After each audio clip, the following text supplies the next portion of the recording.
យើងទាំងគ្នាតែជួបការខកចិត្តហើយនឹងការទុកលំបាកផ្សេងៗអញ្ចឹងនៅសប្តាហ៍នេះយើងនឹងទៅបន្តសិក្សាតាក់ទងទៅនឹងថាតើយើងគួរតែផ្លាស់ប្ដូរពីការខកចិត្តរបស់យើងឲ្យទៅជា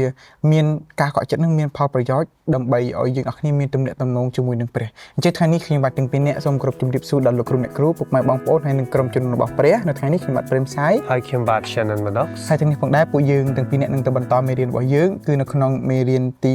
11ដែលមានចំណងជើងថាការខកចិត្តនិងការទុកលំបាកអញ្ចឹងនឹងបីនឹងចូលទៅសិក្សាហើយនឹងវិភាសាកិច្ចមេរៀននៅហើយរបស់យើងនៅថ្ងៃនេះសូមស្រុំចិត្តបេឋានជាមួយពួកយើងជាមុនសិនបាទសូមស្រុំចិត្តទេឋានអរព្រះបិតាដែលគង់នៅនគរឋានសួគ៌ថ្ងៃនេះកូនអរគុណទ្រង់ដែលទ្រង់បានផ្ដល់ពេលវេលាសារជាថ្មីឲ្យកូនទាំងពីររួមទាំងអ្នកស្ដាប់ផងដែរពិភាក្សាពីព្រះបន្ទូលរបស់ព្រះអង្គបិតាសូមព្រះវិញ្ញាណបរិសុទ្ធគង់មកសន្ធិដ្ឋហើយបង្ហាញផ្លូវដែលកូនត្រូវដើរកូនអរព្រះគុណទ្រង់ក៏សូមគ្រប់ការទាំងអស់នេះក្នុងនាមព្រះយេស៊ូវគ្រីស្ទអាមែនបាទខចងចាំរបស់យើងគឺយើងឃើញនៅក្នុងព្រះគម្ពីររ៉ូមជំពូក5ខ3ហើយនិងខ4មិនតែប៉ុណ្ណោះសោតយើងនៅតែអួតក្នុងកាលដែលមានទុក្ខលំបាកដែរដោយដឹងថាសេចក្តីទុក្ខលំបាកបង្កើតឲ្យមានសេចក្តីទ្រាំទ្រសេចក្តីទ្រាំទ្របង្កើតឲ្យមានសេចក្តីសាមថ្នឹកសេចក្តីសាមថ្នឹកបង្កើតឲ្យមានសេចក្តីសង្ឃឹមមានក្មេងស្រីម្នាក់គាត់ដើរធ្វើដំណើរត្រឡប់មកពី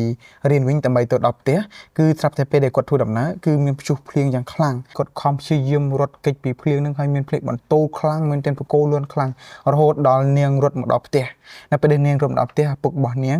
បានយកភួយយកកណាត់ណាដែលធ្វើឲ្យនាងកក់ក្ដៅនឹងដើម្បីយកមករុំនាងដើម្បីនាងដណ្ដប់ដល់ពេលទៅនាងក៏ចាប់ផ្ដើមមើលទៅលើមេឃហើយនាងចាប់ផ្ដើមញញឹមដល់ពេលនោះឪពុករបស់នាងចាប់ផ្ដើមសួរថា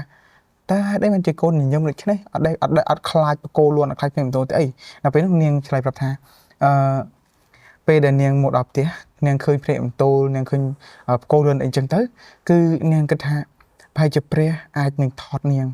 ម្នាក់នេះគឺគាត់បានប្រែស្ថានភាពដែលគួរភ័យខ្លាចបំផុតពេលនាងមកដល់ផ្ទះនាងបែរជាគិតពីរឿងល្អៗថាព្រះទ្រង់នឹងថតអីចឹងទៅអញ្ចឹងគឺឃើញថាចុះបើសិនជាយើងទាំងអស់គ្នាវិញនៅពេលណាដែលយើងកំពុងតែជួបបញ្ហានៅពេលណាដែលយើងទាំងអស់គ្នាជួបការខកចិត្តអ្វីមួយតើយើងគួរតែមានវិធីណាខ្លះដើម្បីឲ្យយើងអាចផ្លាស់ប្ដូរពីការលំបាកនោះឲ្យយើងខ្លាចទៅជាមានសេចក្តីអំណរឬក៏សប្បាយចិត្តឡើងវិញសាវករបស់ព្រះយេស៊ូវក៏បានជួបជាមួយនឹងការខកចិត្ត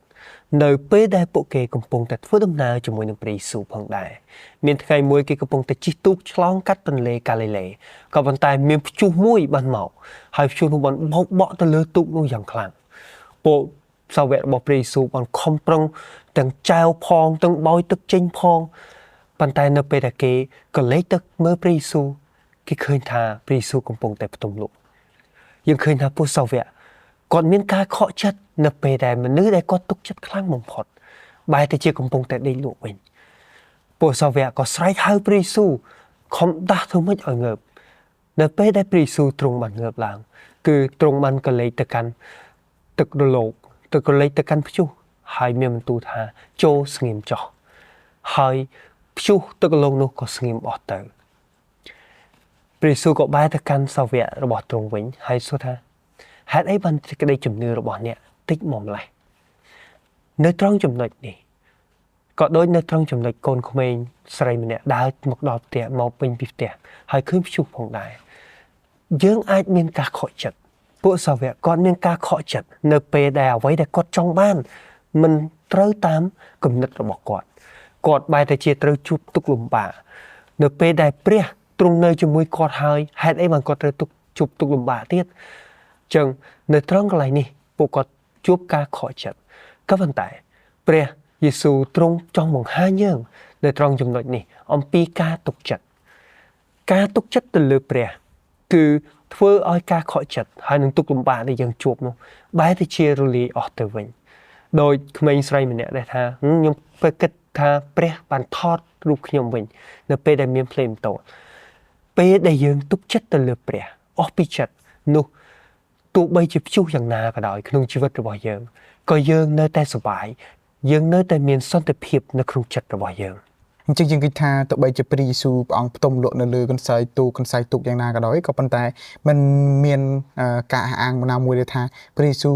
ភ្លេចខ្លួនថាព្រះអង្គទ្រង់ជាម្ចាស់លើសមុទ្រម្ចាស់លើខ្យល់ព្យុះម្ចាស់លើអ្វីទាំងអស់នោះដែរអញ្ចឹងព្រះអង្គពេលខ្លះយើងទាំងអស់គ្នាអាចនឹងថាយើងអាចនឹងភ្លេចព្រះទៅបីជាយើងនៅជាមួយនឹងព្រះយ៉ាងណាក៏ដោយក៏ប៉ុន្តែយើងអាចនឹងភ្លេចយើងឃើញទី1ពួកសាវករបស់ព្រះយេស៊ូវខ្លះគឺពួកគាត់អត់ដែលមានបទពិសោធន៍ក្នុងការជិះទូកទេបាទជិះទូកឬក៏រកវិធីណាដើម្បីនឹងដោះស្រាយបញ្ហាពេលជួបអីទេប៉ុន្តែយើងក៏លេចមកមើលឃើញដូចជាពួកលោកយូហានលោកពេត្រុសលោកអង់ត្រេអីនេះគឺពួកគាត់ទាំងអស់គ្នាមានបទពិសោធន៍ក្នុងការជិះទូក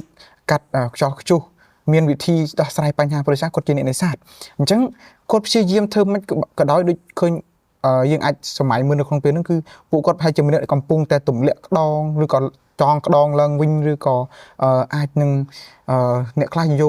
កឡាំងឬក៏យកកបយដើម្បីជះទឹកចេញពីទូកអីក៏ថាបានដែរអញ្ចឹងសកម្មភាពពេលហ្នឹងគឺយើងអាចសម័យជាងទាំងអស់គឺភ័យមួយគឺភ័យប៉ុន្តែនៅពេលដែលយើងខំខ្លួនឯងចឹងពេកបាទខំធ្វើវាដោយខ្លួនឯងយើងរហូតដល់យើងថ្នាក់យើងភ្លេចព្រះថាមានព្រះអង្គមួយអង្គដែលនៅក្នុងទូកនៅជាមួយនឹងយើងដែរអញ្ចឹងប៉ុន្តែទោះបីជាយ៉ាងណាក៏ដោយក៏ប៉ុន្តែយើងឃើញមានសិស្សខ្លះម្នាក់ក៏បានទៅហៅព្រះយេស៊ូវឲ្យព្រះយេស៊ូវជួយថាព្រះអង្គអើយទូកពួកយើងលិចហើយបាទអញ្ចឹងនៅពេលនោះគឺយើងឃើញថាទោះបីជាយើងទាំងអស់គ្នាជួបការលំបាកប៉ុណ្ណាក៏ដោយពេលដែលយើងគ្រាន់តែនឹកឃើញឈ្មោះព្រះភ្លាមនឹកឃើញព្រះវត្តមានរបស់ព្រះភ្លាមហើយអ្វីទាំងអស់នឹងបានប្រសើរអញ្ចឹងយើងឃើញថាពេលខ្លះយើងអត់អាចថាយើងជាមនុស្សដែលខ្លាំងពូកែយើងអាចគិតថាយើងអាចធ្វើឲ្យខ្លួនឯងបានទេប៉ុន្តែយើងត្រូវចាំថាមានព្រះមួយអង្គដែលគង់នៅជាមួយនឹងយើងហើយជាពេលនោះពួកសិស្សពួកសាវកអាចនឹងខកចិត្តដូចបងនិយាយហ្នឹងទៅថាមានព្រះនៅជាមួយហើយមិនក៏ព្រះនៅតែជប់ខ្ចោះខ្ជួអីចឹងទៅអញ្ចឹងកន្លែងនេះគឺព្រះទ្រង់ចង់បង្ហាញយើងឲ្យយើងឃើញថាពេលដែលយើងជួបទូលំបាកទៅយើងចេះហៅស្រែកលោកព្រះអង្គឲ្យជួយអត់ព្រោះបងប្អូនគ្នាពួកយើងត្រូវចាំថាសតាំងវាប្រើអបាយកលគ្រប់យ៉ាងពេលខ្លះវាមិនអាចប្រើតែរបស់ណាដែលស្រួលទេពេលខ្លះវាយករឿងរ៉ាវទាំងអស់មកបំភ័យយើងធ្វើឲ្យយើងភ័យធ្វើឲ្យយើងខ្លាចធ្វើឲ្យយើងសង្ស័យព្រះនៅពេលដែលយើងធ្វើឲ្យយើងសង្ស័យព្រះយើងចាប់ផ្ដើមសួរសំណួរថាតើព្រះជួយខ្ញុំអត់តើព្រះនៅណាហេតុអីព្រះឲ្យខ្ញុំជប់ទុកលំបាកយ៉ាងនេះអញ្ចឹងនេះហើយគឺជាអ្វីដែលសតាំងខំព្យាយាមធ្វើឲ្យយើងអីគេគឺថ្ងៃនេះព្រះឲ្យយើងភ្លេចព្រះដល់ពេលដែលយើងភ្លេចព្រះយើងខកចិត្តដល់ពេលយើងខកចិត្តមិនធ្វើឲ្យយើងលែងចង់ទៅសួរស្គាល់ព្រះយើងបោះបង់ព្រះចោលតែម្ដងនៅពេលខ្លះព្យុះដែលជាវិបត្តិឬក៏ទុក្ខលំបាកគឺនៅខាងក្រៅគឺជាទុក្ខលំបាកបែបខ្សែជីវិតដូចជាបាត់បង់ការងារខ្វះថវិកាឬក៏យ៉ាងណាទៅក៏ប៉ុន្តែពេលខ្លះទៀតទុក្ខវិបត្តិរបស់យើងទុក្ខលំបាកខ្លាំងជាងគេរបស់យើងព្យុះរបស់យើងគឺជាជំងឺគឺជារបស់ដែលនៅជាប់នៅក្នុងខ្លួនរបស់យើងដែលយើងគិតនាក៏មិនផុតដែរនៅសម័យកាលដែលព្រះយេស៊ូវទ្រង់បានយាងកាត់នៅផែនដីនេះបន្ទាប់ពីទ្រង់បានចុះពីទូកក្នុងរឿងមុនមិញហ្នឹងគឺទ្រង់បានយាងកាត់នៅទៅកន្លែងផ្ទះរបស់អាចារ្យម្នាក់ដែលកូនរបស់គាត់ស្លាប់ហើយនៅក្នុងសាច់រឿងនោះគឺមានស្ត្រីម្នាក់ដែលគាត់ធ្លាក់ឈាមអស់រយៈពេល12ឆ្នាំរឿងនេះយើងឃើញនៅក្នុងព្រះគម្ពីរម៉ាកុសជំពូក5ខ21ដល់ខ34គឺស្ត្រីម្នាក់នេះគាត់បានខំប្រឹងទៅគ្រូទាំងគ្រូអាចារ្យទាំងគ្រូពេទ្យគ្រប់សពបែបយ៉ាងគាត់បានចំណាយថវិកាអស់ជាច្រើនដើម្បីព្យាបាលជំងឺរបស់គាត់ក៏ប៉ុន្តែជំងឺនោះកាន់តែខ្លាំងទៅកាន់តែឈឺចាប់ទៅរហូតដល់គាត់ធ្លាក់ខ្លួនគឺគាត់បានឮអំពីគ្រូពេទ្យដ៏អស្ចារ្យម្នាក់ដែលអាចជួយសង្គ្រោះទាំងជំងឺណាដែលមនុស្សផ្សេងមិនអាចព្យាបាលបានដូច្នេះហើយគាត់ក៏ខំប្រឹងមកដើររកពេលវេលាដើម្បីមកជួបជាមួយនឹងបរិសុទ្ធម្នាក់នោះនៅពេលនោះព្រះយេស៊ូវកំពុងតែដើរយាងទៅកាន់ផ្ទះរបស់គ្រូអាចារ្យហើយមានមនុស្សជាច្រើននៅរួមជុំវិញទ្រង់ស្ត្រីនោះក៏ខំប្រឹងរួលទៅធ្វើម៉េចឲ្យបានទៅដល់ជាយនៃព្រះភ័ស្ត្ររបស់ព្រះយេស៊ូវហើយគាត់បានចាប់ជាយនោះនៅពេលដែលគាត់ចាប់ជាយនោះដោយសេចក្តីជំនឿនោះគាត់បានដឹងភ្លាមថាជំងឺរបស់គាត់ពិតជានៅពេលដែលគាត់ប៉ះពាល់ហ្នឹងគឺប៉ះពាល់ដោយស្អីជំនឿដល់ពេលប៉ះពាល់ដោយស្អីជំនឿគាត់បានជាមួយរំពេចហើយព្រះក៏មានអារម្មណ៍ថាព្រះអង្គដូចមានអំណាចរបស់ព្រះអង្គបានហូរចេញទៅកណ្ដាលណាម្នាក់ដោយម្នាក់នោះបានជឿដោយសេចក្តីជំនឿអញ្ចឹងទៅអញ្ចឹងយើងឃើញថាព ពេលនោះគឺមនុស្សជាច្រើនបានមកជុំវិញទ្រង់គេមកដើម្បីជួបមុខព្រះយេស៊ូវគេមកដើម្បីត្រេកផ្អើលដើម្បីគ្រាន់តែជាការដើរតាមដើម្បីឲ្យជុំឲ្យគ្នាច្រើនប៉ុន្តែបើស្ត្រីម្នាក់វិញគឺគាត់ទៅដោយសេចក្តីជំនឿហើយទៅទាំងត្រូវការមែនទែនបើអង់គ្លេសហៅ needy អញ្ចឹងគាត់ទៅទាំងខ្លួនគាត់ត្រូវការរបស់មួយយ៉ាងគឺត្រូវការព្យាបាលអញ្ចឹងយើងឃើញថាភាគច្រើនមនុស្សដែលនៅទីនោះគឺសិតតែជាមនុស្សដែលមានទាំងល្អមានទាំងអាក្រក់មានទាំងបៀតបៀនមានទាំងការចាប់កំហុសអីចឹងទៅអញ្ចឹងគឺគេទៅច្រើនមែនទែនហើយសាកសម័យមួយលើយើងនៅថ្ងៃនៅក្នុងព្រះវិហារវិញតើយើងនៅថ្ងៃនៅពេលដែលយើងទៅព្រះវិហារតើយើងទៅចូលរួមដើម្បីគ្រាន់តែជាទំនៀមទម្លាប់របស់យើងឬក៏យើងទៅក្នុងនាមជាយើងដើម្បីជាកាតព្វកិច្ចរបស់យើងដែលត្រូវទៅឬក៏ទៅទាំងបង្ខំឬក៏ទៅដើម្បីគេបានទៅដើម្បីឲ្យបានឃើញមុខឃើញមាត់អញ្ចឹងពួកអ្នកគ្នាត្រូវចាំថាព្រះវិហាររបស់ព្រះគ្រប់សម័យកាលទាំងអស់គ្រប់នាទីគ្រប់អ្វីៗទាំងអស់នៅពេលដែលយើងចូលទៅក្នុងព្រះវិហាររបស់ព្រះគឺជាកន្លែងដែលព្រះវត្តមានរបស់ព្រះនៅទីនោះហើយកន្លែងដែលព្រះវត្តមានរបស់ព្រះនៅទីនោះគឺជាកន្លែងសម្រាប់ព្យាបាលបើអង់គ្លេសយើងអាចនិយាយថា church is the place like healing place អញ្ចឹងគឺព្រះវិហារគឺជាព្រះវិហារគឺជាកន្លែងសម្រាប់ព្យាបាលមិនមែនកន្លែងទៅដើម្បីតាអ៊ូអដើម្បីតាបាទឃើញគេឃើញឯងអួតសង្អាងទលាបំពាក់ឬក៏ទៅដើម្បីកាតព្វកិច្ចណាមួយទេអញ្ចឹងនេះហើយគឺជាការដែលយើងទៅព្រះវិហារដោយស្មោះអស់ពីចិត្តដោយសេចក្តីជំនឿដោយចិត្តជឿតែយើងទាំងអស់គ្នាទៅព្រះវិហាររាល់ថ្ងៃនេះដើម្បីតែមុខមាត់ដើម្បីឲ្យគេឃើញឈ្មោះថាយើងអ្នកទៅព្រះវិហារឬក៏យើងទៅព្រះវិហារដោយសេចក្តីជំនឿនៅពេលដែលយើងនិយាយអំពីការខកចិត្តហើយនឹងទុក្ខលំបាកតើមានសាច់រឿងណាដែលខ្លាំងជាងសាច់រឿងរបស់លោកយ៉ូបទេលោកយ៉ូបគឺជាបរិសម្នាក់ដែលមនុស្សគ្រប់គ្នារាប់អានមនុស្សគ្រប់គ្នាគោរពគាត់ជាមនុស្សដែលចិត្តល្អគាត់បង្ហាញនៅសេចក្តីល្អរបស់គាត់ក្នុងការជួយដល់អ្នកដទៃគាត់មានទ្រព្យសម្បត្តិច្រើនក៏ប៉ុន្តែមានថ្ងៃមួយគាត់ត្រូវបាត់បង់ទាំងអស់គាត់ដឹងថាទ្រព្យសម្បត្តិរបស់គាត់មកពីណាគឺមកពីព្រះហើយគាត់ជឿជាក់ទៅលើខ្លួនឯងថាគាត់ត្រឹមត្រូវជាមួយនឹងព្រះគាត់បានធ្វើនៅអំពើអាក្រក់ណាមួយទេក៏ប៉ុន្តែសំណួររបស់គាត់គឺថាហេតុអីបានខ្ញុំត្រូវបាត់បង់ទាំងអស់គាត់ខំប្រឹងធ្វើតាមព្រះハរតីរបស់ព្រះគាត់ខំប្រឹងធ្វើគ្រប់បែបយ៉ាងឲ្យគាត់មានភាពសុចរិតក៏ប៉ុន្តែគាត់ត្រូវបាត់បង់ទាំងអស់រីឯមិត្តភ័ក្តិរបស់គាត់បែរទៅជាចោទថាគាត់មានបានធ្វើអ្វីខុសណាមួយថាគាត់គួរតែលន់តួទៅកាន់ព្រះក៏ប៉ុន្តែលោកយ៉ូបគាត់បង្ហាញនៅក្នុងពាក្យសម្ដីរបស់គាត់ថាគាត់គ្មានកំហុសណាឡើយព្រះគម្ពីរយ៉ូបជំពូក19ខ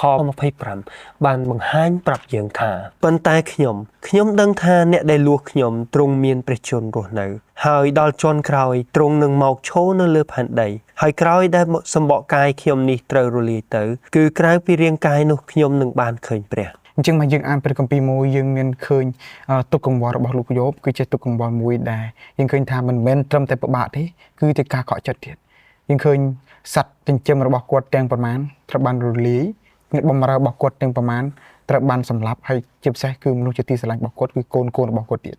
អញ្ចឹងទាំងអស់នេះគឺសិតតែជារឿងដែលគួរឲ្យខកចិត្តហើយសោកស្ដាយខ្លាំងមែនទែនសម្រាប់លោកយ៉ូបហើយរហូតដល់ថ្នាក់មិត្តភក្តិជិតស្និទ្ធរបស់គាត់ទៀតមកហើយគឺបានឲ្យគាត់បាទជេរប្រមាថព្រះឲ្យស្លាប់ទៅហើយរួមជាមួយទៀតគឺចំណែកមួយទៀតគឺប្រពន្ធរបស់គាត់ទៀតឲ្យជេរប្រមាថព្រះឲ្យស្លាប់ទៅអញ្ចឹងដល់ពេលអញ្ចឹងទៅធ្វើឲ្យលោកយប់មានអារម្មណ៍ថាពេលហ្នឹងគឺកាន់តែឯកាឲ្យឯកាខ្លាំងមកបាទឯកាខ្លាំងមកអញ្ចឹងគឺជាការខកចិត្តគឺជាការបាត់បង់ខ្លាំងមែនតើអញ្ចឹងលោកយប់កន្លែងនេះគឺយើងឃើញថាអរិយសតាំងវាព្យាយាមគិតថាលោកយប់ស្រឡាញ់នៅតែព្រះពររបស់ព្រះលោកយប់ស្រឡាញ់តែពេលអ្វីដែលព្រះឲ្យឧទាហរណ៍ថាពេលតើព្រះឲ្យបានលោកយប់ស្រឡាញ់ព្រះតែព្រះប្រទានកូនប្រុសកូនស្រីឲ្យបានលោកយប់ស្រឡាញ់ព្រះប៉ុន្តែលោកយប់គាត់អត់គិតចឹងឯងក្នុងចិត្តរបស់លោកយប់ក្នុងរបស់លោកយប់ទោះបីជាលោកយប់ជួបបញ្ហាអីលោកយប់ជួបរឿងយ៉ាងណាដែលអាក្រក់ខ្លាំងរាប់លើគាត់ដោយគាត់អត់ដែលបន្ទោសព្រះថាព្រះអាក្រក់ព្រះតតនិកាងទាំងអស់នេះមកលើខ្ញុំធ្វើអីខ្ញុំមិនបានធ្វើអីខុសណាអញ្ចឹងទេលោកយប់អត់ដែលអញ្ចឹងទេបាទអញ្ចឹងយើងឃើញថាលោកយប់អាចកែប្រែរឿងទាំងអស់នេះបានដោយសារតែគាត់អធិដ្ឋានគាត់សុំព្រះជជែកនិយាយជាមួយនឹងព្រះរហូតដល់គាត់បានការកំសាន្តចិត្តយើងឃើញតែក្នុងកញ្ចប់រឿងរបស់គាត់គឺគាត់បានរបស់1គុណនឹង2វិញបាទបាទ1គុណនឹង2វិញយើងអាចរៀនខ្លះពីរឿងរបស់លោកយប់អញ្ចឹងនៅថ្ងៃនេះខ្ញុំចង់ឲ្យរៀនពីចំណុចមួយនេះថាយើងទាំងអស់គ្នាកុំដាក់ចិត្តដាក់កាយខ្លាំងពេក ថាស្រឡាញ់តែព្រះពររបស់ព្រះទាំងដាក់ស្រឡាញ់ព្រះសោះបាទអញ្ចឹងពេលដែលយើងស្រឡាញ់ព្រះពរតែស្រឡាញ់តែព្រះពររបស់ព្រះតែមួយមុខអញ្ចឹងអរិយសតាំងនឹងលបួងយើងតែហ្នឹងឯងតែពេលថ្ងៃណាមួយសិនជាយើងទាំងអស់គ្នាអធិដ្ឋានយើងអត់ខានទទួលព្រះពរមកពីព្រះពេលថ្ងៃមួយយើងនឹងខកចិត្តហ្នឹងមែនអត់យើងខកចិត្តយើងជប់ជឿព្រះបាទអញ្ចឹងអានោះជាមូលហេតុមួយដែលអរិយសតាំងវាខំថាវាគិតថាលោកយោបស្រឡាញ់តែព្រះពររបស់ព្រះឯងអញ្ចឹងទោះបីជាព្រះពរដាក់បង្អាក់ទៅបណ្ដាត់ព្រះពរនឹងចោលទៅឬក៏បំផ្លាញព្រះពរនឹងចោលទៅយើងខកចិត្តយើងជប់ជឿព្រះហើយយើងបបឡើងជាងព្រះអញ្ចឹងនេះអ្វីដែលសតាំងបានធ្វើបើសិនជាថ្ងៃនេះអ្នកត្រូវបាត់បង់នៅគ្រប់អ្វីៗទាំងអស់ដែលអ្នកពេញចិត្តហើយស្រឡាញ់តើអ្នកនឹងនៅតែឲ្យពរទៅកាន់ព្រះដោយលោកយោបទេនៅក្នុងការទុកលំបាកហើយនឹងវិបត្តិផ្សេងទៀតរួមទាំងការខកចិត្តគឺយើងឃើញនៅក្នុងរឿងមួយអំពីពួកសាវករបស់ព្រះយេស៊ូវបន្ទាប់ពីព្រះយេស៊ូវបានចប់ឆ្កាងហើយសុគតទៅនោះពួកសាវកក៏មានការឈឺចាប់ជាខ្លាំងគំនិតរបស់ពួកគេអំពីព្រះយេស៊ូវគឺខុសពីការពិតខ្លាំងណាស់គេចង់ឲ្យព្រះយេស៊ូវឡើងគ្រងរាជ្យនៅយេរូសាឡឹមកម្ចាត់ពពួករ៉ូមចេញក៏ប៉ុន្តែនៅក្នុងប្រវត្តិដែលពួកគេបានទៅតែជួបគឺឃើញថាព្រះយេស៊ូវទ្រង់បានស្លាប់លើឈើឆ្កាងហើយឈើឆ្កាងនេះបានคล้ายទៅជាការបង្អាក់ទៅកាន់ចិត្តរបស់គេវិញនៅពេលនោះ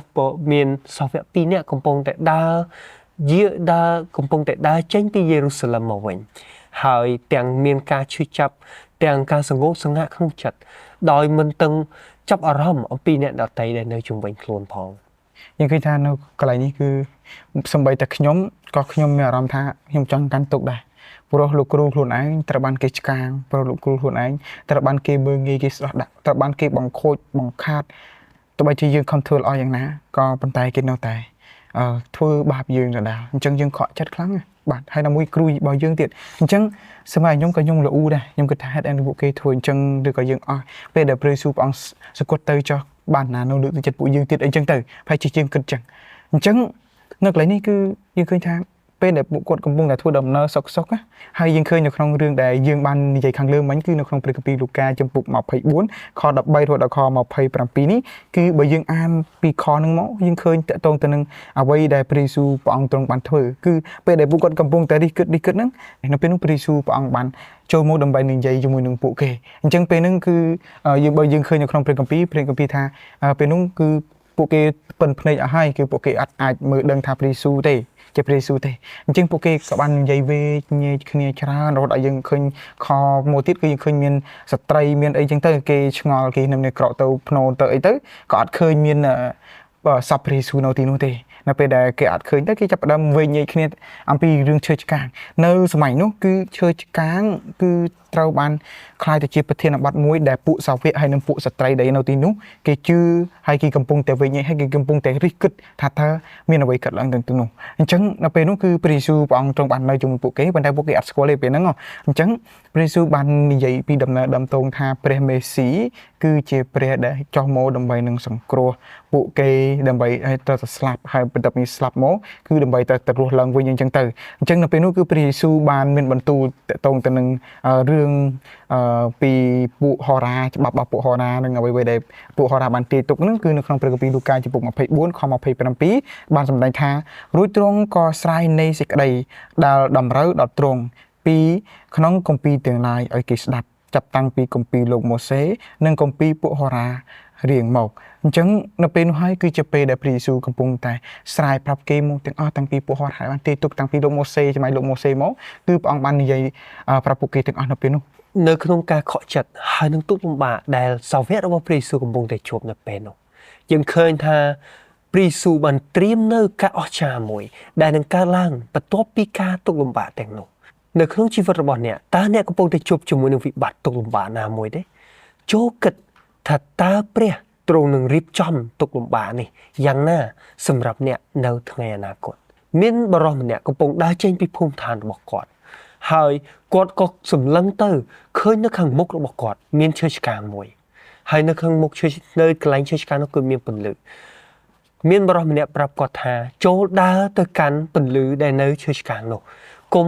បែររេទៅកន្លែងណាឲ្យសោះទោះបីជាមានអីកាត់ឡើងក៏ដោយចូលសម្លឹងមើលទៅមុខហើយដាក់ភ្នែករបស់អ្នកទៅកាន់ឈើឆ្កាងនោះ បរោះនោះក៏ទៅហើយជួបប្រទះជាមួយនឹងបញ្ហាជាច្រើនមានតាំងពីធ្លាក់ផុក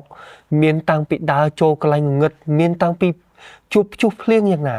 គឺទោះយ៉ាងណាក៏ដោយគាត់សម្លឹងមើលតែទៅកាន់ពន្លឺនៃឈើឆ្កាងនោះតែមួយគត់ប៉ុណ្ណោះដោយគាត់សម្លឹងមើលបែបនោះគាត់ក៏បានជោគជ័យហើយទៅដល់ឈើឆ្កាងនៅក្នុងសាច់រឿងនេះគឺបង្ហាញយើងអំពីជីវិតរបស់យើងនៅក្នុងជីវិតរបស់យើងនឹងជួបជាមួយនឹងទុក្ខលំបាកនៅក្នុងជីវិតរបស់យើងនឹងខកចិត្តក៏ប៉ុន្តែព្រះយេស៊ូវទ្រង់ចង់ឲ្យយើងសម្លឹងមើលទៅកាន់តែឆ្ងាយពីទុក្ខលំបាកហើយនឹងការខកចិត្តរបស់យើងដោយលោកប៉ូលបានសរសេរនៅក្នុងព្រះគម្ពីររ៉ូមជំពូក8ខ18ថាខ្ញុំរាប់អស់ទាំងសេចក្តីទុក្ខលំបាកនៅជាន់នេះថាជាសេចក្តីមិនគួរប្រៀបផ្ទឹមនឹងសេរីល្អដែលនឹងបើកសម្ដែងមកឲ្យយើងរាល់គ្នាឃើញនោះទេនៅពេលណាដែលយើងទាំងអស់គ្នាយកភ្នែករបស់យើងសម្លឹងមើលទៅឯព្រះយេស៊ូវតែមួយមុខគាត់ទោះបីជាយើងជួបបញ្ហាយ៉ាងណាក៏ដោយទោះបីយើងដើរទៅធ្លាក់ផុកធ្លាក់ជ្រុំយ៉ាងណាក៏ដោយក៏ប៉ុន្តែនៅពេលណាដែលយើងគ្រាន់តែសម្លឹងភ្នែករបស់យើងទៅកាន់ព្រះយេស៊ូវនោះអ្វីៗគ្រប់យ៉ាងវាលែងជាបញ្ហាសម្រាប់យើងទៀតហើយអញ្ចឹងយើងឃើញថានៅក្នុងព្រះគម្ពីររ៉ូមជំពូក8ខ28ក៏បានសម្ដែងប្រាប់យើងថាតែយើងដឹងថាគ្រប់ការទាំងអស់ផ្សំគ្នាសម្រាប់សេចក្តីល្អដល់ពួកអ្នកដែលស្រឡាញ់ព្រះគឺដល់ពួកអ្នកដែលទ្រង់ហៅមកតាមព្រះតម្រិះទ្រង់អញ្ចឹងនេះគឺជាខព្រះគម្ពីរដែលយើងទាំងអស់គ្នាឃើញតកតងទៅនឹងការដែលព្រះយើងមកទីនេះគឺយើងមកឲ្យព្រះនេះគឺដោយសារតែព្រះទ្រង់ហៅយើងមកទេហើយយើងទាំងអស់គ្នាមកទីនេះគឺរបស់គ្រប់ទាំងអស់បានផ្សំគ្នាគឺមានថាមានទាំងពេលដែលយើងដើរទៅរកព្រះយើងមានរឿងអាក្រក់ជួបនៅក្នុងជួបរបស់យើងគឺ